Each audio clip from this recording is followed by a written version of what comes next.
The sound of breaking glass echoed through the gallery as my mother swept her arm across the display table, sending my framed photographs crashing to the floor. The handful of remaining guests quickly scattered, leaving only the sound of my mother's heavy breathing and my father's stern glare. "You ungrateful brat," Mom hissed, her perfectly manicured hands trembling with rage. "All we're asking is for you to do the right thing. Your brother needs that lake house more than you do. I'm Alexandra, and this was supposed to be my moment of triumph. My first photography exhibition, featuring shots of grandfather's beloved lake house through the seasons. Instead, it had turned into yet another family drama about my brother James and his endless entitlement. The lake house isn't yours to demand," I said quietly, watching as my father's face turned an alarming shade of red. "Grandfather left it to me for a reason. Your brother has a family," Dad shouted, stepping over the shattered glass to get in my face. "He has 3 kids who need space to grow up. What do you need it for? To take more of your ridiculous pictures." Those ridiculous pictures had just sold for thousands of dollars each, not that they bothered to notice. They never did. James was their golden child, the successful businessman with a perfect family. I was just the artistic disappointment who refused to conform to their expectations. "Sign the papers," Mom demanded, pulling a folder from her designer bag. "We've already had the transfer documents drawn up. Just sign them, and we can all move past this embarrassment." I thought about the other folder in my messenger bag, the one containing the environmental assessment I commissioned 3 months ago, the one that would change everything. "No," I said firmly, meeting their shocked expressions with calm resolve. "The lake house stays with me. It's what grandfather wanted." Mom's hand shot out, knocking over another display stand. More breaking glass, more destroyed memories. Each photograph had taken days to capture, waiting for perfect light, perfect weather, perfect moments. A year of work, destroyed in minutes. "Your grandfather didn't know what James would become," Dad growled. "He has a real estate empire now. He could develop that property, make it worth something instead of letting it sit there empty." Empty. They thought the lake house was empty because they never bothered to visit. Never saw the wildlife sanctuary I built on the North Shore or the artist retreat programs I ran during summer months. Never noticed that their successful son's real estate empire was built on quick profits and cut corners. "James hasn't even visited the lake house since grandfather died," I pointed out, carefully stepping around the broken glass to salvage what photos I could. "He didn't care about it until he realized he could turn it into condos." "Development is progress," Mom snapped. "It's better than your artistic nonsense. When are you going to grow up and do something meaningful with your life?" I almost laughed at the irony. They had no idea about the endangered species nesting on the property or the protected wetlands that made development impossible. No clue about the state environmental protection order that was being finalized tomorrow. "I am doing something meaningful," I said, picking up a partially damaged photo of a family of loons on the lake at sunrise. "Just not the kind of meaning you understand." "Enough." Dad slammed his hand on the wall, making the remaining photos shake. "Either you sign these papers tonight, or you're no longer part of this family. No more support, no more connections, nothing." I looked at them both, these people who had spent years trying to mold me into their version of success, who had supported James's every venture while dismissing my achievements as hobbies, who were now destroying my work because they couldn't control me. "That's your choice," I said calmly, picking up my messenger bag. "But my answer is still no. Now, if you'll excuse me, I have a meeting with the State Environmental Protection Board tomorrow morning.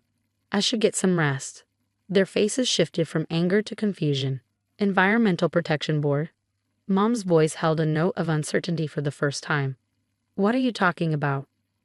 I headed for the door, stepping carefully around the destruction they'd caused. "You'll find out soon enough. Don't forget to tell James about the meeting. He should probably be there too." As I walked out into the cool evening air, I heard Mom's shrill voice. "Alexandra, get back here right now." But I kept walking.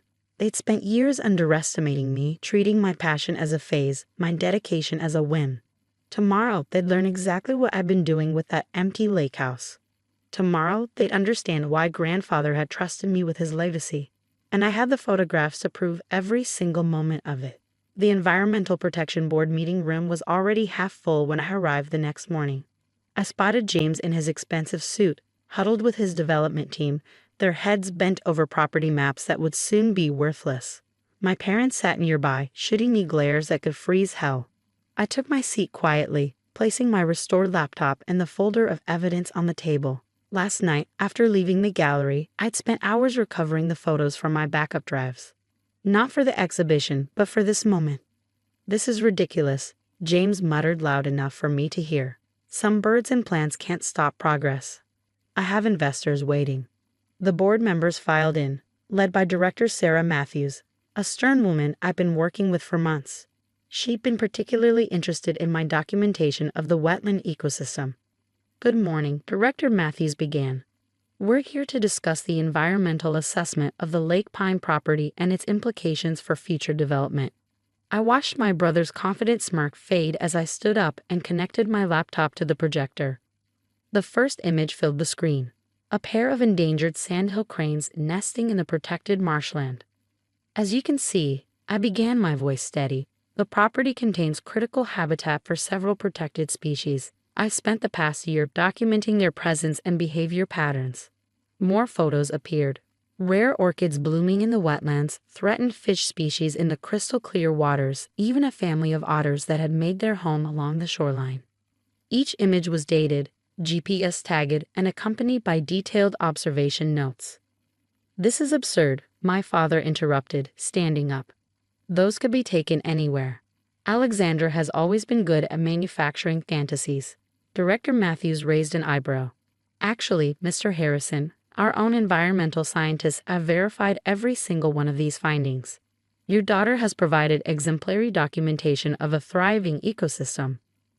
I continue my presentation, revealing how the property served as a crucial wildlife corridor, connecting two existing nature preserves. The development plans James had submitted would devastate this delicate balance. Furthermore, I added, pulling out my grandfather's original property documents, the land was specifically designated for conservation in my grandfather's will. I have his detailed notes about the property's ecological importance. James shot up from his chair. "That's not true. The will just left her the property. There were no conditions." I smiled slightly, sliding the documents toward Director Matthews. "Actually, there were. Grandfather knew exactly what he was protecting. That's why he left it to me, because he knew I understood its real value." My mother's face had gone pale as she realized what was happening. All their plans, all their pressure, all their attempts to force me into compliance, none of it mattered now. "Based on these findings," Director Matthews announced, "and in accordance with state environmental protection laws, we are designating the Lake Pine property as a protected wildlife sanctuary. No development will be permitted." The room erupted. James's development team started frantically shuffling papers. My father demanded to speak to someone in charge, and my mother just sat there, staring at me like she'd never seen me before. "You planned this," James accused, storming over to my table. "You've ruined everything. Do you know how much money I've already spent on plans?" I met his gaze calmly. "You should have visited the lake house sometime in the past 5 years, brother. You might have noticed what was really there." "This isn't over," my father threatened, joining James. "We'll appeal, get another assessment." "You can try," I replied, gathering my things. "But every environmental survey will find the same thing. The lake house isn't just property to be developed. It's a sanctuary, just like grandfather intended." Director Matthews approached us, additional papers in hand.